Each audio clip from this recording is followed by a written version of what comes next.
Oi gente, tudo bem com vocês? Eu sou a Valéria e sejam bem-vindos a mais um vídeo aqui no canal. O caso de hoje é um caso bizarro, misterioso e assustador. Eu particularmente não gosto de palhaços, a não ser no espetáculo, no circo. Fora isso, eu prefiro ficar bem longe deles. Agora imagina que você abre a porta de casa e dá de cara com um palhaço, ou melhor, uma palhaça. Pois é, foi exatamente isso que aconteceu com a Marlene Warren. Gente, é um caso surpreendente. Fica aqui comigo até o fim do caso que vocês vão entender o que eu tô falando. E ó, já se inscreve aqui no canal que sempre tem vídeos interessantes como o de hoje e deixa aquele like pra mim, combinado? E agora vamos lá? Direto pro vídeo. O caso de hoje aconteceu em Palm Beach, na Califórnia, num condomínio luxuoso chamado Wellington. Um condomínio que só tinha mansões, casas bem luxuosas, só mesmo para pessoas com uma boa situação financeira. Imagina, tinha até um aeroclube dentro do condomínio para os moradores que chegavam de helicóptero. Um condomínio classe alta. Então, imaginava-se que tivesse uma boa segurança, mas acho que não era bem assim. Nesse condomínio moravam o casal Michael e Marlene Warren e o filho da Marlene do primeiro casamento dela, o Joey, um rapaz de 22 anos. A Marlene Warren nasceu em 1950 em Michigan. Ela era a filha do meio do casal Shirley e Bill. A Marlene era uma empresária e dona de cerca de 20 imóveis que ela alugava e ela ainda trabalhava como inspetora de navios de carga. Bom, na manhã de sábado do dia 26 de maio de 1990, a Marlene estava em casa e o Joe, o filho dela, tinha levado uns amigos para passar a noite lá. E aí a Marlene preparou o café da manhã e ela estava ali com o filho, com os amigos dele, tomando o café da manhã, quando por volta das 10h30 tocou a campainha e ela foi atender. E aí era alguém que ninguém espera que toque a sua campainha. Era um palhaço. Imagina, você abre a porta de casa e dá de cara com um palhaço. Ele tava com uma peruca de cor laranja e ele tinha nas mãos 2 balões que diziam: "Você é a melhor". E tinha também uma cesta de flores nas mãos dele. A Marlene, como gostava de palhaços, não levou aquele susto que eu acho que qualquer pessoa levaria. E aí ela ainda fala pro palhaço: "Nossa, né? Que legal, que fofo isso que você trouxe". Em seguida, mas logo em seguida, o Joe escuta o barulho do tiro. Ele e os amigos correm e ainda conseguem ver o palhaço entrando num carro sedã branco e indo embora. O palhaço tinha dado um tiro no rosto da Marlene. Do momento que a Marlene abre a porta até o barulho do tiro, não passaram mais do que 5 segundos. Uma vizinha que estava ali na rua também viu o que aconteceu e ela chamou a emergência. A Marlene foi levada para o hospital, mas 2 dias depois ela acabou perdendo a vida. Apesar do Joe e dos amigos terem visto o palhaço, não tinha como passar uma descrição dele. O palhaço estava com o rosto todo maquiado, só dava para ver os olhos dele.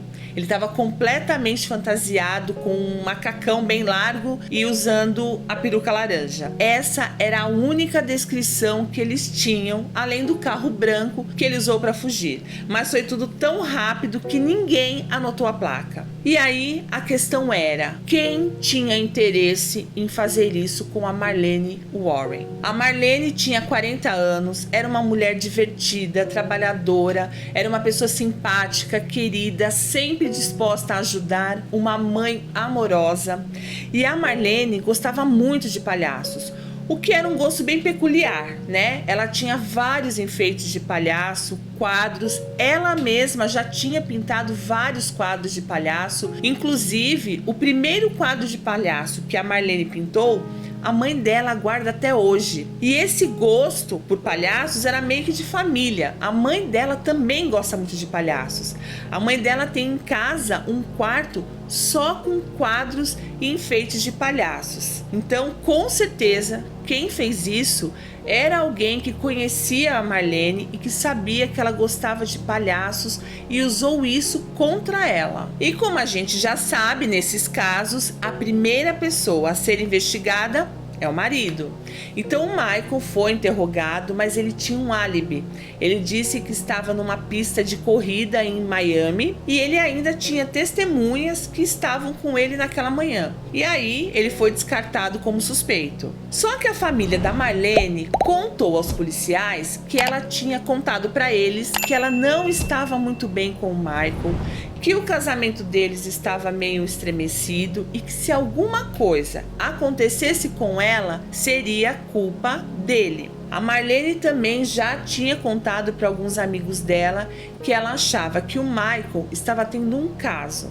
E ela achava também que ele não queria se divorciar dela porque eles tinham dinheiro. Eles eram pessoas muito bem de vida, eles tinham várias propriedades juntos. A Marlene tinha um seguro de vida. E um divórcio custa caro e ela achava que ele não queria passar por isso, não queria ter esses gastos e muito menos dividir os bens e perder o seguro de vida dela. E um detalhe importante, o Michael era dono de uma loja de revenda de carros usados e 4 dias depois do crime, um carro sedã branco, igual ao que o palhaço usou naquele dia, tinha sido encontrado abandonado. E esse mesmo carro tinha sido dado como roubado da loja do Michael. Seria aí apenas uma coincidência ou não? Quando a polícia revistou esse carro, eles encontraram no banco de trás uma sacola de um supermercado chamado Publix.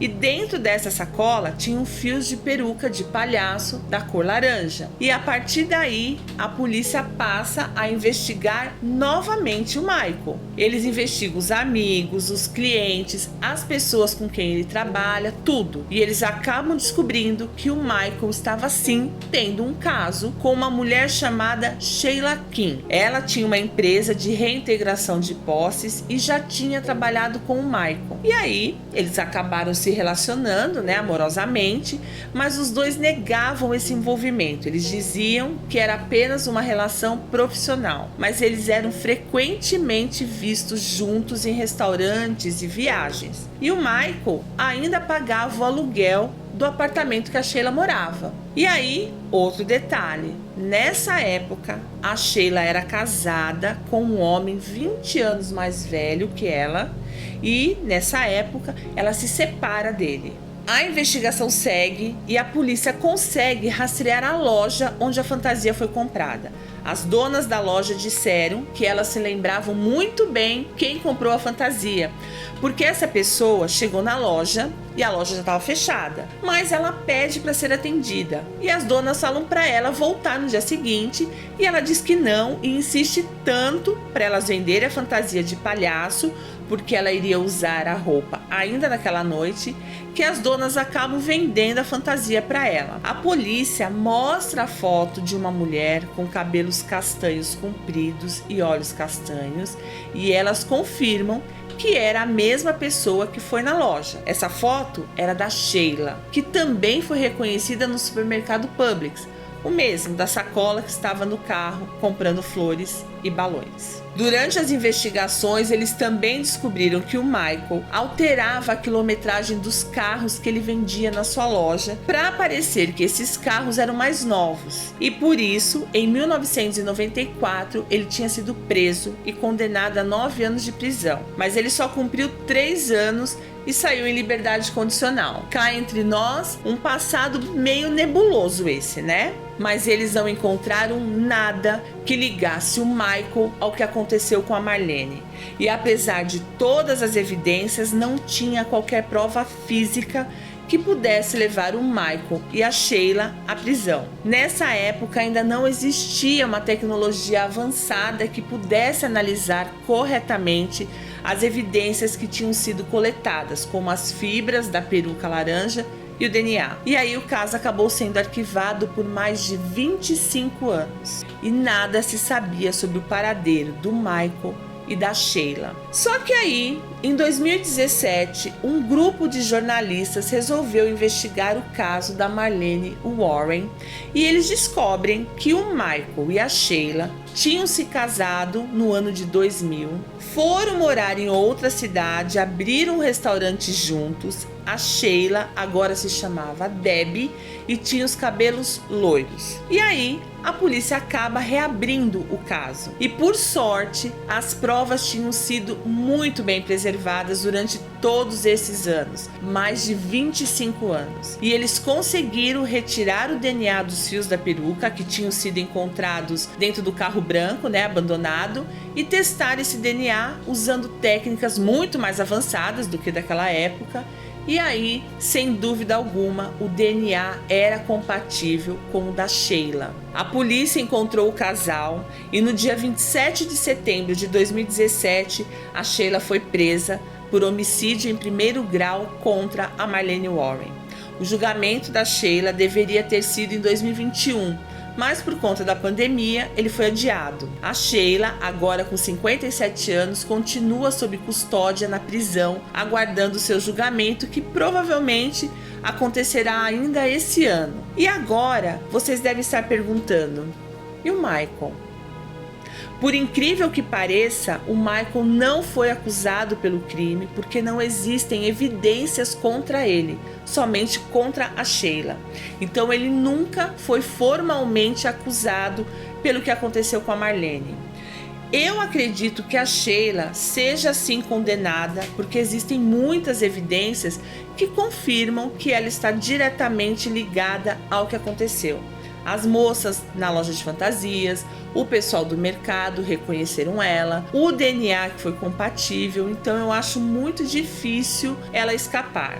Agora, me parece possível também que o Michael tenha algum envolvimento nisso tudo. Talvez a polícia ainda descubra alguma evidência que comprove que ele também fazia parte desse plano absurdo. Na minha opinião, os dois estão envolvidos. A diferença é que o Michael agiu nos bastidores. Gente, quando tiver alguma atualização sobre esse caso, eu conto aqui para vocês. E agora, o que vocês acham? Me digam, o Michael tá envolvido nisso ou não? Conta pra mim, deixa aqui nos comentários o que vocês acham. Bom, gente, esse foi o caso de hoje. Sempre tem vídeo novo por aqui, então se inscreva aqui no canal. Obrigada por terem ficado comigo e eu espero vocês no próximo vídeo.